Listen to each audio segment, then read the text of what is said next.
इसमें ऑक्सीजन नहीं डालेंगे सर सबके लिए ऑप्शन है। और बस आज हम लोग आपके हाथ से स्टार्ट करा दिए, तो नाम करके आप पूरा सेटअप कर दिए। ऑक्सीजन सिलेंडर का हम लोग कॉन्सेंट्रेटर फ्री होती है। क्या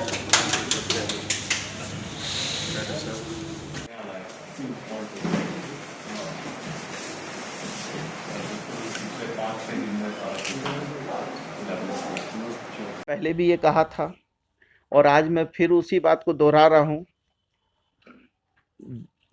कि वैक्सीन की आवश्यकता है आज भी, और आवश्यकता के अनुरूप में आविष्कार हुआ और आविष्कार की प्रासंगिकताएं हैं और प्रासंगिकता को विश्वसनीयता में बदलने की ज़रूरत है। तो विश्वसनीयता तो बदलने के लिए जब प्रधानमंत्री जी ने लोगों में जो जागृति पैदा करने का एक प्रयास किया था, थाली भी बजवाया था, ताली बजवाया था, मोमबत्ती जलाई थी, लोगों में जागृति लाई थी।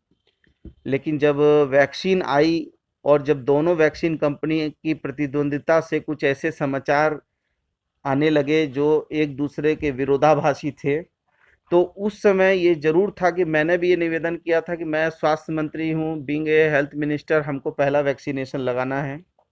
मुझे अलाउ नहीं किया गया।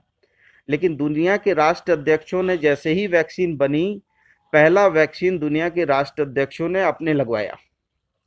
लेकिन जब ये वैक्सीन यदि प्रधानमंत्री जी पहला वैक्सीन यदि पहला डोज लगवाते, पहला डोज केंद्रीय स्वास्थ्य मंत्री लगवाते, हमारे जो है मैं लगवाता, तो लोगों में एक विश्वास पैदा होता, लोगों में एक अवेयरनेस आता। आज लोगों में भ्रम की स्थिति हो गई है, लोग भयभीत हो गए हैं। तो इसके लिए यदि कोई जिम्मेवार है तो ये केंद्र की सरकार जिम्मेवार है। और यदि झारखंड में जो आज कोरोना का ये महामारी फैला है, तो इसके लिए पूरी तरीके से बंगाल के 8 चरण के चुनाव जिम्मेवार हैं। और जो केंद्र की सरकार ने गलत तरीके से, चुनाव आयोग ने गलत निर्णय लिए थे, और चूंकि हमारा चिचड़ा का बॉर्डर से लेकर साहबगंज का बॉर्डर तक बंगाल से झारखंड सटा है, जहां 4 कदम आप उधर जाइए तो बंगाल आ जाता है, 4 कदम इधर आइए तो झारखंड आ जाता है। तो हमारा जो स्प्रेड हुआ है, इसके लिए ये बंगाल का जो चुनाव और जो प्रधानमंत्री जी ने चुनाव करवाया, 2 गज दूरी, मास्क जरूरी कहने वाले लोग, और इतना ज़्यादा प्रवचन और ब्रह्मा की तरह जो है उपदेश देने वाले लोग, वो कहते हैं कि पर उपदेश कुशल बहुत तेरे, दूसरे को उपदेश देना बड़ा आसान है, लेकिन जब अपनी बात आती है तो बस खुल्लम खुल्ला जो है, इतनी बड़ी बड़ी रैली हो गई, इतने बड़े बड़े प्रचार हो गए, 8 चरण का चुनाव हो गया। उसको यदि 8 चरण का चुनाव था तो दूसरे राज्यों में भी ऐसे ही इम्प्लीमेंट होता, लेकिन केवल बंगाल के लिए हुआ। तो ये कहीं ना कहीं बंगाल के चुनाव का दुष्परिणाम है कि झारखंड में ये बहुत तेज गति में स्प्रेड हुआ है। नहीं, ऑक्सीजन प्लांट के लिए निर्भर नहीं है। आप जिस बात को घुमा के पकड़ना चाहते हैं उस पर मैं सीधा कहना चाहता हूं, आप बात को समझने का प्रयास कीजिए।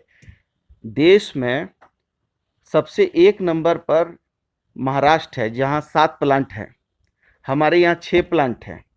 यूपी में एक भी प्लांट नहीं है, और यूपी देश का सबसे बड़ा राज्य है, और हम यूपी को सप्लाई करते हैं 90 टन, दिल्ली को सप्लाई करते हैं 80 टन, हरियाणा को सप्लाई करते हैं 80 टन, और हमारा झारखंड में हमको सरप्लस है ऑक्सीजन। लेकिन हमको जहाँ जहाँ पर ले जाना है ऑक्सीजन को, पूरे राज्य में जिस तरीके से सर्कुलेट करना है, उसके लिए हमको प्रॉब्लम आ रहा है, उस व्यवस्था के लिए प्रॉब्लम आ रहा है।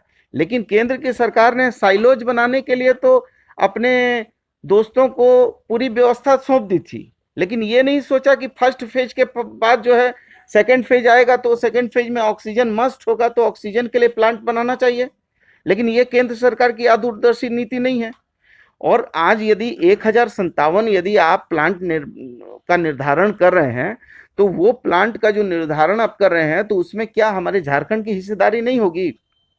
झारखंड का हमारा सुदूर जो गांव है, जो सुदूर इलाका है, जहां पर हमको रिफिलिंग में प्रॉब्लम हो रही है, यदि वहां खुद जनरेशन होने लगे ऑक्सीजन, तो हमारे वहां के लोगों को लाभ नहीं होगा। नहीं, देखिए मैं आपको थोड़ा सा, निजी अस्पताल के लिए हम लोगों ने पहले ही टैरिफ जो है उसका निर्धारण कर दिया था। और ये बात सही है कि बहुत सारे ऐसे निजी अस्पताल हैं जो बहुत मनमानी तरीके से पैसा अर्थ दोहन कर रहे हैं, इस आपदा को भी अर्थमोचन का जरिया बना दिए हैं। और जो टैरिफ हम लोगों ने निर्धारित की थी उससे कई गुना ज़्यादा पैसा ले रहे हैं। लेकिन हम आपको विश्वास देते हैं कि यदि वो लोग ने नहीं सुधार किया तो हम क्लिनिकल इस्टेब्लिशमेंट एक्ट में उनके निबंधन को भी रद्द करेंगे। और आप देखिएगा, आपको जल्दी सूचना मिलेगी कि हम कोई छोटे मोटे अस्पतालों का नहीं, बड़े बड़े अस्पतालों का हम निबंधन रद्द करेंगे, क्योंकि ये विपदा की घड़ी है और अभी एक एक बेड हमारे लिए बहुत इम्पोर्टेंट है। एक एक बेड हमारे लिए इम्पोर्टेंट है, इसलिए वो सर पे भी चढ़ रहे हैं, हम बर्दाश्त कर रहे हैं। लेकिन बर्दाश्त की सीमा, यदि हमारे झारखंड के लोग की जान माल की सुरक्षा यदि वो नहीं करेंगे और अर्थ दोहन करते रहेंगे और हमारी बात को अनसुना करेंगे, तो हम कड़ी कार्रवाई करने से भी पीछे नहीं हटेंगे।